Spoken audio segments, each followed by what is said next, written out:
बिस्मिल्लाहिर्रहमानिर्रहीम अस्सलामु अलैकुम वरहमतुल्लाहि वबरकातुहू।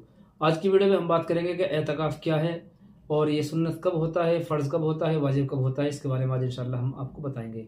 एतकाफ़ का मतलब है अल्लाह की रज़ा के लिए मख़सूस दिनों में, आम तौर पर रमज़ान के आखिरी 10 दिनों में मस्जिद में इबादत की नीयत से ठहरना। ये सुन्नत मुअक्कदा, यानी रमज़ान के आखिरी 10 दिन का जो एतकाफ़ होता है वो सुन्नत मुअक्कदा है।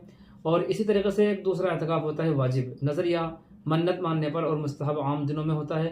एतकाफ़ वाजिब और मसनून के लिए रोज़ा शर्त है, यानी जो नज़र का एतकाफ़ है, अगर हम किसी ने मन्नत मानी है कि अगर मेरा ये काम हो गया तो मैं इतने दिन एतकाफ़ करूँगा, तो उसके साथ में ऑटोमेटिक जो है रोज़ा उसके ज़िम्मे हो जाएगा, बगैर रोज़े के एतकाफ़ नहीं होगा। और जो मसनून एतकाफ़ है, जो रमज़ान का एतकाफ़ है, उसमें भी रोज़े रखना शर्त है। रमज़ान के जो रोज़ा हैं, अगर कोई शख्स रोज़ा छोड़ देता है तो उस दिन का उसका एतकाफ़ भी टूट जाता है और फिर वो सुन्नत नहीं रहता है। तो इसी तरीके से एक होता है नफली एतकाफ़, तो उसमें रोज़ा शर्त नहीं है, वो कभी भी एतकाफ़ कर सकते हैं, यानी वो लम्हों का भी एतकाफ़ होता है। आदमी जब मस्जिद में जाए तो एतकाफ़ की नियत कर लें कि जैसे आदमी जब मस्जिद में जाता है तो दुआ पढ़ ले और ये नियत कर ले, यानी मस्जिद में पहुँचने के बाद में इंसान ये सोच ले कि मैं जब तक यहाँ मस्जिद में रहूँगा मैं एतकाफ़ की नियत से यहाँ पर बैठूँगा, तो अल्लाह तबारक व तआला इसको नफली एतकाफ़ का सवाब मरहमत फरमाते हैं।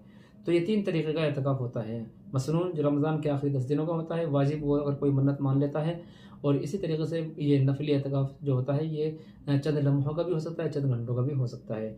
और एतकाफ़ कहते हैं कि अल्लाह की रज़ा के लिए मस्जिद में ठहरने को, ठीक है।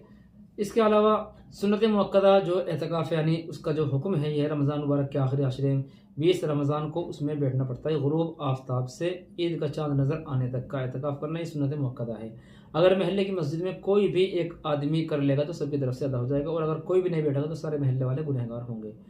वाजिब जब कोई शख्स एतकाफ़ की नज़र माने, यानी ये कहे कि अगर मेरा ये काम हो गया तो मैं एतकाफ़ करूँगा, ये कम से कम 1 दिन रोज़े के साथ में होता है, यानी 1 दिन का तो कम से कम करना पड़ेगा, क्योंकि उसमें 1 दिन का रोज़ा शर्त होता है। इसके अलावा मुस्तहब, वाजिब और सुन्नत के अलावा है किसी भी वक्त मस्जिद में एतकाफ़ की नीयत से आदमी ठहर जाए तो वो एतकाफ़ मुस्तहब कहलाता है।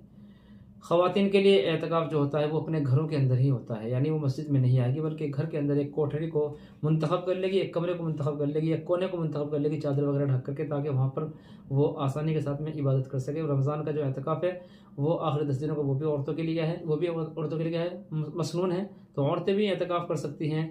और चाहिए औरतों को करने का एतकाफ़ चाहिए, बजाय इधर-उधर बैठने के, गपशप करने के, तो उनको चाहिए कि वो रमज़ान के आखिरी 10 दिनों का एतकाफ़ कर लें। तो ये थी चंद बातें जो आप लोगों की खिदमत में पेश की गई। उम्मीद है बात आपकी समझ में आई होगी। अस्सलामु अलैकुम वरहमतुल्लाहि वबरकातुहू।